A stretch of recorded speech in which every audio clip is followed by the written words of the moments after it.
This video will help you avoid accidentally over-contributing to your IRA. If you don't know who I am, my name is Chris Dime. I'm a financial planner out of Edmonds, Washington, and I specialize in working with folks to and through retirement. One of the most common tax-related issues that clients walk into my office with as it pertains to their retirement accounts is when they've accidentally overfunded an IRA or Roth IRA. Now, we've touched on in the past some more nuance on how to rectify situations like this, but unfortunately, if this situation doesn't go remedied, you could face some pretty hefty tax penalties, and so it's going to pay to be aware of how to avoid common mistakes and accidents that could lead to you overfunding an IRA. So in today's video, we'll touch on some ways to be proactive in ensuring you don't land in hot water with the IRS. So let's jump in. So while most of what we talk about today will pertain to Roth IRAs and traditional IRAs, if you want to know more about what would pertain to over-contributing to an employer-sponsored plan, like a 401k, 403b, etc., I'm going to push out that video next. And if I remember to go back in time, I'll link ahead up here to that video, but just know that that's coming down. And unfortunately, the rules are a little bit different. Now, before we touch on some prevention methods of over-contributing, let's talk about in the scenario where you find out you over-contributed to a retirement account, an IRA, Roth IRA, then what can you do? What are your options? Well, if you catch your mistake before the tax filing deadline of April 15th or October 15th if you file an extension, you have a couple of options. I'll link above to my previous video that breaks down some more nuance on what you can do here, but you have a few options. Option number one, you can withdraw the excess contribution plus the growth, also known as net income attributable, and then you're going to be in the clear. Now, you will owe income taxes on the net income attributable, but you will not face any 10% early withdrawal penalty taxes on that. And the growth, or the net income attributable, is taxable in the calendar year in which you pull that money out of your IRA. Now, there won't be any sort of taxes on the excess contributions you made when you withdraw those, and that's because you wouldn't actually benefit from any tax deduction if you fund a Roth IRA and take that money out, nor in a traditional IRA, you wouldn't have previously taken a tax deduction somewhere because on your tax return, which you haven't submitted yet, you would then designate if you took a pre-tax IRA or after-tax IRA contribution. And you wouldn't pay any taxes if you were to withdraw money from a traditional IRA because since you haven't filed your tax return yet, you technically didn't take any sort of tax deductions on funding your IRA. So, said another way, if you take money out of your IRA, since you never took a tax deduction, there's no income taxes to then make up for. So that would also be a non-taxable withdrawal. Option number two, you could look at recharacterizing your contributions and growth to a different IRA type. For example, if you funded a pre-tax IRA, but your income is low enough to qualify for a Roth IRA, maybe you recharacterize your contributions and growth into a Roth IRA. In addition, if your income is too high to even fund a Roth IRA, but you did, and you want to rectify that situation, you could move it into a traditional IRA as a recharacterization. Now, the third option, I rarely ever recommend, but it is an option, is you can apply your excess contributions to the future or next calendar year's tax year. The reason I don't really recommend this is number one, that's still considered an over-contribution, and we're segueing now into what your options are after you filed your taxes, because since you're not choosing to remove the excess contribution, you technically made an over-contribution, and you'll pay a 6% IRS penalty tax on the amount of money that was over-contributed to your IRA. In addition, odds are if you funded like a Roth IRA, for example, but your income was too high, so you ended up doing an over-contribution, well, next year, unless your income drops tremendously, you're probably also not going to qualify for funding a Roth IRA, so you're going to have the same problem again next tax year. But technically, if we're past April 15th or we're past October 15th when you filed an extension, and now we're in the next calendar year talking about your previous year's over-contribution, like I said, you'll owe a 6% over-contribution tax penalty on the excess contribution made. And if you don't solve this problem before December 31st in the year following the year in which you made the over-contribution, then you'll pay another 6% penalty tax. And that 6% continues for a total of 6 years. That's the new statute of limitations from the Secure Act 2.0. Now, some folks have asked me in the past, hey, what happens after that 6th year? Is it all good? Can I just leave the money in there if I'm willing to pay the penalties? And we actually don't know yet because no one has ever actually made it to that 6th year because Secure Act 2.0 isn't 6 years old.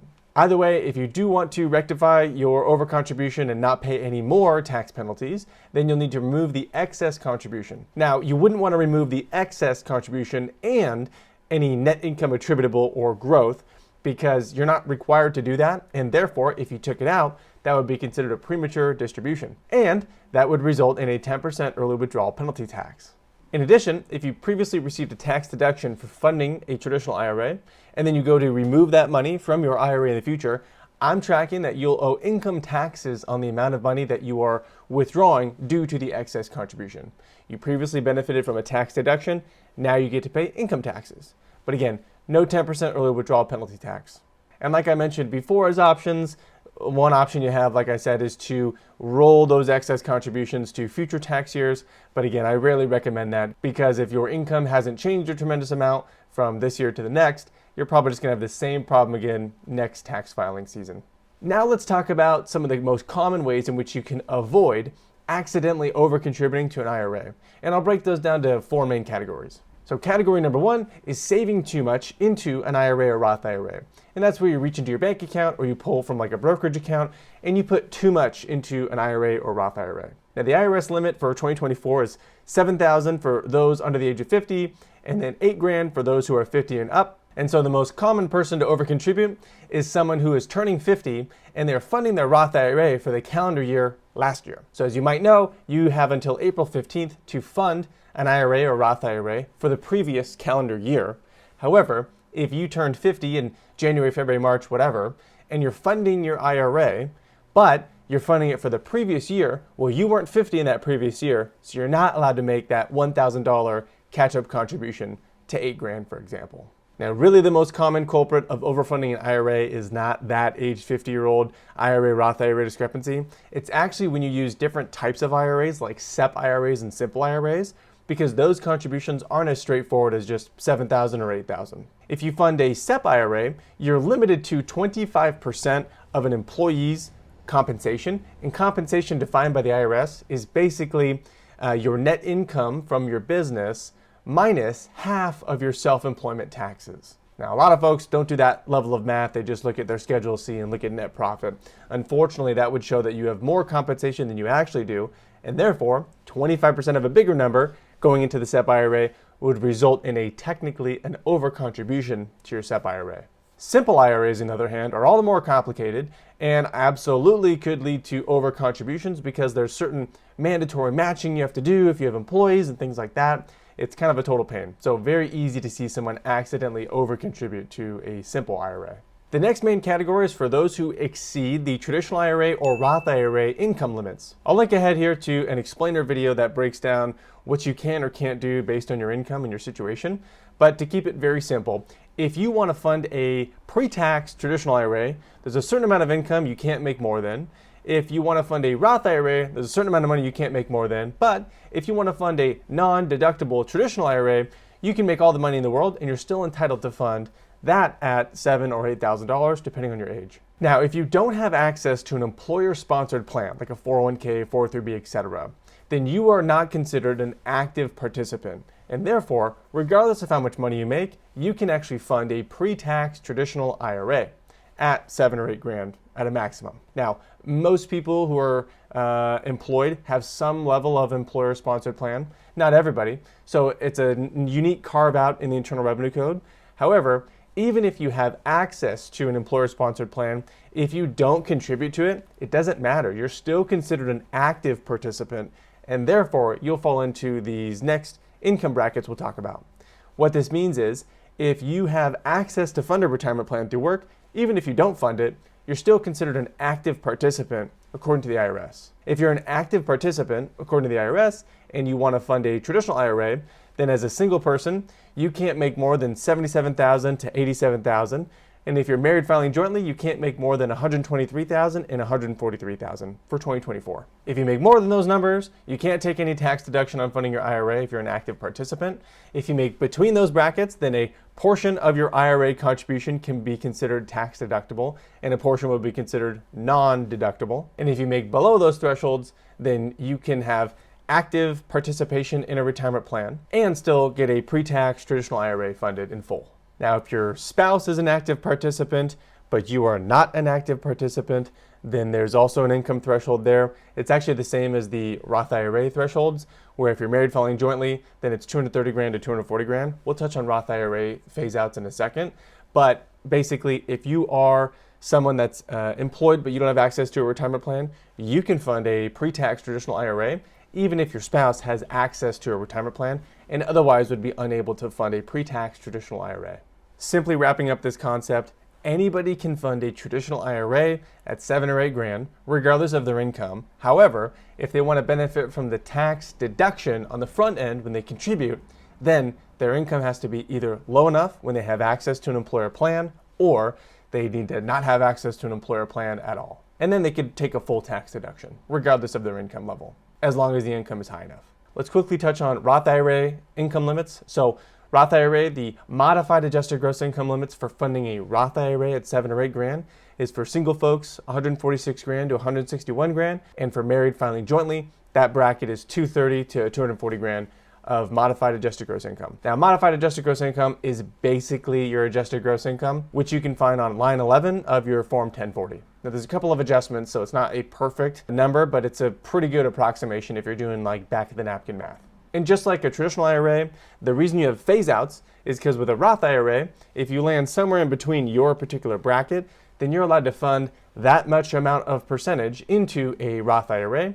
So if you're in between a bracket, let's say you're 50% in between the bracket, then you're allowed to fund 50% of your $7,000 IRS maximum to a Roth IRA. And if you wanted to fund the remaining 50%, so $3,500, into an IRA of some kind, you'd have to do a non-deductible traditional IRA. Now, those brackets don't really apply to most people. You're either like over or under, but there is some folks who are in between there, and that might dictate how much you put into Roth or traditional. The third category, for those who might potentially overcontribute, are for those who don't actually make enough income to justify funding an IRA or Roth IRA. Now, most often I see this as a problem for kiddos who are funding minor Roth IRAs or IRAs, where let's say they work a part-time job and they make 4 grand on paper, but somehow they put 7 grand into their Roth IRA. Well, you're actually not permitted to do that. You're only allowed to permit up to the amount of income you make into a Roth IRA or traditional IRA, not to exceed the IRS limits of 7 or 8 grand. So let's say, for example, Jack is a lifeguard this year between junior year and senior year of high school, and he makes $4,000 over the summer. He is only allowed to put in $4,000 into his IRA or Roth IRA. Now, earned income is what the IRS uses to base this off of, and there's 1,000 different sources that it can come from. But to keep it super simple, if basically you're paying payroll taxes or income taxes on a certain amount of money, then that's considered earned income. Some unique sources of compensation would be like exercising stock options, or for military folks, non-taxable combat pay. That's technically still considered earned income, even though it's non-taxable. Now, this does and does not affect, for example, homemakers or stay-at-home spouses. If, for example, a stay-at-home spouse has no earned income, that doesn't mean they can't fund a retirement account. It means, however, that the IRS is going to look at the other spouse's earned income and sort of split it between the two to see who can fund what. For example, if one stay-at-home spouse doesn't have any sort of earned income on paper, but the other spouse makes over $14,000 in total earned income for the year, which I would hope, then both spouses could fund IRAs at 7 grand each. That's enough income to justify that. However, if maybe both spouses are out of work and one spouse does work, but maybe at the end of the year makes 4 or 5 grand, well, then the maximum that can go into IRAs in total would be $5,000, because the family didn't have enough earned income to justify both spouses funding, 7 grand and 7 grand for a total of 14 grand of earned income. The fourth category that I see for overcontributions to occur are when folks are doing rollovers incorrectly, or they're trying to avoid required minimum distributions. So for example, if you have a required minimum distribution that's due out of a particular IRA, and then you move that IRA into a 401k, or you move that IRA into a Roth IRA, you're trying to Roth convert away the required minimum distribution, that's no bueno. So if by the end of the year, you're told from the IRS, hey, you are going to be turning RMD age next year, well, then you have an RMD due that year. Now, there are ways in which you can extend the due date for that RMD, but just to keep it very simple, if you owe the IRS an RMD this year, you can't Roth convert that money away. You have to distribute that required minimum distribution. In addition, for things like inherited IRAs, those oftentimes do come with required minimum distributions, and so for sure you can't move those into other accounts and avoid the required minimum distribution. That has to come out. There's also no such thing as an inherited IRA to Roth IRA conversion. That wouldn't be permitted if you wanted to pursue that. And then the last type of rollover where I see folks get in trouble is when they're doing an indirect rollover, and I'll link above to my previous video on indirect rollovers, where essentially they've already done an indirect IRA to IRA rollover in that year, and they're going to try to do another one.